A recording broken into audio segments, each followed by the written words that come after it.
Welcome back to Kavitha Chris channel. இன்றைக்கி நம்ம சேனலில் இட்லி தோசைக்கு தேவையான ஒரு சுவையான சைட் டிஷ் தான் பார்க்க போகிறோம்.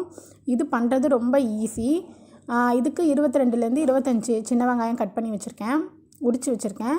அதுக்கப்புறமா 10 பல் பூண்டு, சின்ன துண்டு புளி போதும், ரொம்ப புளிப்பு இருக்க வேண்டாம். அதுக்கப்புறமா 10 வரமிளகாய் எடுத்து வச்சுருக்கேன். உங்கள் காரத்துக்கு தகுந்த மாதிரி நீங்கள் கூட்டவும் செஞ்சுக்கலாம், இல்லை குறைச்சிக்கலாம். இப்போ இது எல்லாத்தையும் ஒரு மிக்ஸி ஜாரில் போட்டு தேவையான அளவு உப்பு, கொஞ்சமாக தண்ணி விட்டு நான் இதை அரைக்க போகிறேன். கொஞ்சம் குறப்பாக அரைச்சிக்கோங்க, அப்போ தான் சாப்பிட்றதுக்கு நல்லாயிருக்கும்.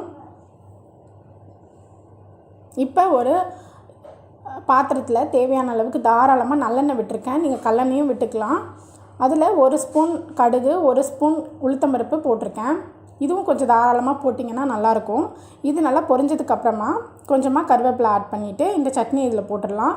நம்ம பச்சையாக அரைச்சிருக்கோம், அதனால் இப்போ எண்ணெயில் போட்டு இதை வதக்கிக்க போகிறோம். இந்த சட்னியை நீங்கள் வதக்கியும் பண்ணலாம். வதக்கி பண்ணால் டேஸ்ட் வேறு மாதிரி இருக்கும்.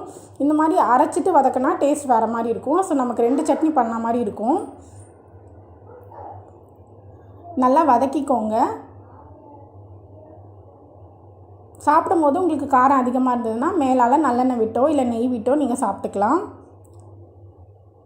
நான் நிறைய சட்னி ரெசிபி போட்டிருக்கேன். ஸோ பார்க்காதவங்களுக்காக டிஸ்கிரிப்ஷன் பாக்ஸில் லிங்க் கொடுக்குறேன். பார்க்காதவங்க லிங்க்கை செக் பண்ணிக்கோங்க. இந்த ரெசிபி கண்டிப்பாக எல்லாருக்கும் பிடிக்கும் நான் நம்புகிறேன். தேங்க்ஸ் ஃபார் வாட்சிங்.